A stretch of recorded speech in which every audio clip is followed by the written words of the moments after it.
Labdien, mani sauc Rihards, un atgriežoties pie tēmas, kādas jautājumus uzdot cilvēkam ar atkarību, es atcerējos, ka pats atrados atkarības purvā iegrimis līdz ausīm, man neviens neuzdev jautājumu.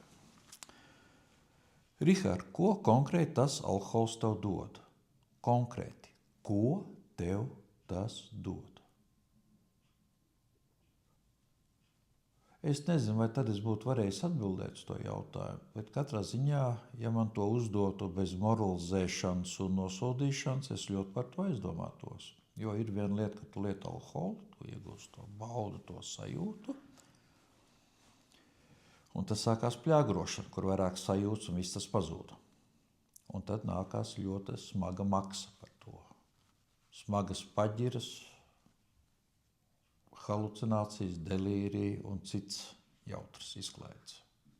Bet nestoties uz to aiziet kaut kur attīrīties, lai sāktu jaunu dzīvi, tu pēc nedēļas atkal atsāc to lietot.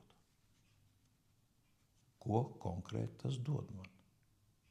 Manā gadījumā tās bija sajūtas, kuras es nevarēju nekādīgi savādāk dabūt. Citiem cilvēkiem tas var būt drošības sajūtas, piederības sajūta, dzīves jēga vai kādi citi notikumi, kas saistīti ar kaunu vai ļoti personīgiem pārdzīvojumiem. Bet, ja to jautājumu cilvēkam uzdod nenosodot un nemoralizējot,